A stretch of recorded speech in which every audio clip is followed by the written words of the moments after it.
num debate que eu fiz ontem, na sexta-feira, uma pessoa mandou uma mensagem, né, e falou, mas então nós temos que voltar, ou não sei que palavra que ele usou, paradigma, sei lá o quê, uma palavrinha dessas aí, de 1789 e da democracia liberal. Quer dizer, a pessoa que mandou isso daí acha que a luta da classe operária não tem nada a ver com a luta pela democracia, pelas reivindicações democráticas. Que as reivindicações democráticas, elas são uma luta que só interessa a própria burguesia, sendo que a burguesia visivelmente não se interessa por isso daí. Quer dizer, seria como uma coisa que estaria fora do programa revolucionário. Então, nesse sentido, a gente vê a influência que tem, né, essas ideias anarquistas que são muito fortes nos setores da pequena burguesia universitária, particularmente nos países desenvolvidos, especialmente nos Estados Unidos. O anarquismo, como todo mundo sabe, é uma doutrina que é avessa à política. Eles consideram que a política não é uma coisa da burguesia, não tem nada a ver com os trabalhadores. Você tem que deixar a política de lado. E eu acho que é daí que vem essa ideia muito estranha, né, de que você não deve defender as reivindicações democráticas. Você não deve defender o direito de manifestação, você não deve defender o direito de liberdade de expressão, de liberdade de pensamento, etc. E tal. Não deve defender a imunidade parlamentar, porque tudo isso daí seria uma tralha que não teria nenhuma utilidade. O que é estranho, né? Porque, na verdade, é assim, se você... né, eu expliquei, inclusive, no debate de ontem. Na época da ditadura, as pessoas que lutavam contra a ditadura com quais reivindicações? Elas reivindicavam o fim das medidas arbitrárias, o fim do governo militar, né, e a convocação de uma constituinte democrática. Quer dizer, no fundo, a luta contra a ditadura, o que era? Uma luta para você garantir os direitos democráticos, que você não tinha sob a ditadura.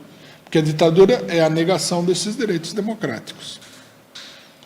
O momento mais importante da luta contra a ditadura, que foi onde a ditadura deixou de funcionar como ditadura efetivamente, foi a greve dos trabalhadores do ABC.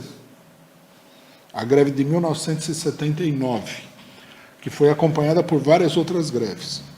Até então, você não podia fazer greve, você não podia se manifestar publicamente, você não podia falar o que você queria, porque se você fizesse qualquer uma dessas coisas, você ia preso.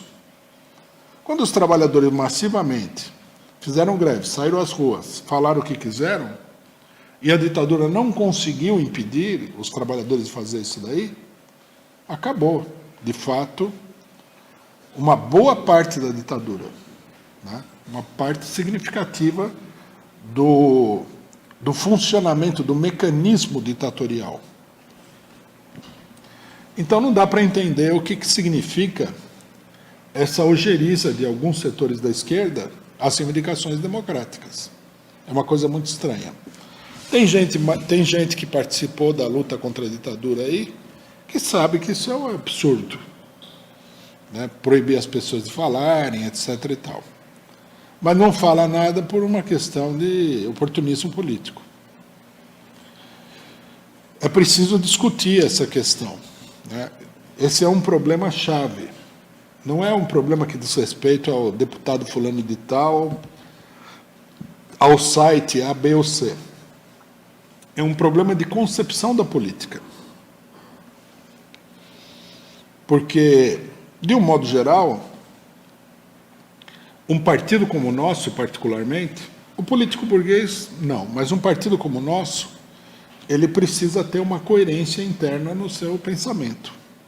Ele não pode, a cada hora, fazer uma coisa. O político burguês ele vai lá e faz uma coisa hoje, amanhã ele inventa uma história, até porque o público dele é um público despolitizado, que aceita muita coisa besta. Né? E no nosso caso, não. O nosso público é um público muito mais crítico. Né? Quer dizer, à medida que você vai construindo um partido que agrupa o setor consciente da classe trabalhadora, você também, né, tem uma responsabilidade política maior, porque as pessoas são pessoas mais críticas. Tem uma concepção mais profunda das coisas. Tá? Se nós chegarmos aqui amanhã e falar, não, tinha que ter apoiado o Baleia Rossi no Congresso, isso aí vai causar uma grande perturbação nas pessoas que apoiam o PCO, evidentemente. Né? E outras coisas. Mas no nosso caso, isso daí é fundamental para o avanço político, né, de um movimento revolucionário, nós temos que ter uma coerência interna. Por isso nós não podemos tratar levianamente problemas como esse. Nós temos que ter uma clareza, né, e uma coerência interna no nosso pensamento. E a questão democrática é uma questão fundamental para a construção de um partido revolucionário. Se esse partido revolucionário não defende os direitos democráticos da população, quer dizer, não luta, né, ao lado da população contra o Estado capitalista, que é uma máquina de opressão, ele não vai conseguir se construir. Não adianta, né, nenhum casuísmo aí, nenhum tipo de arbitrariedade para você levar a questão adiante. É preciso ter claro. E a questão democrática é fundamental. E ela é fundamental para a classe operária. Quem mais precisa das liberdades democráticas é o povo, é a classe operária. Mas nós não podemos, por exemplo, falar, não, nós defendemos as liberdades democráticas para o povo, mas não defendemos as liberdades democráticas em geral. Isso é totalmente incoerente, totalmente absurdo. É uma questão importante que está sendo colocada, mais uma vez, né? Nós, nesse período aqui, nós passamos por vários debates importantes,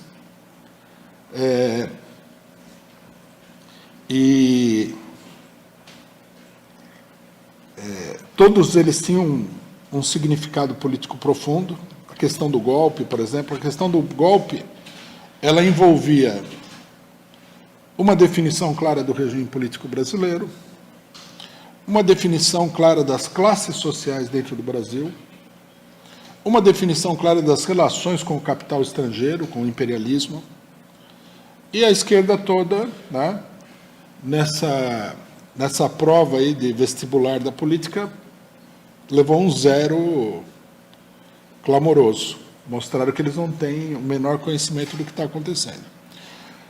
Depois nós passamos por várias coisas, não ia ter golpe, o Lula não ia ser preso, o Lula não tem importância, uma parte da esquerda achava que a derrubada da Dilma era positiva, agora acho que, no final das contas, o resultado foi muito negativo e assim por diante, uma confusão extraordinária. E agora nós estamos diante do problema de como lutar contra o fascismo.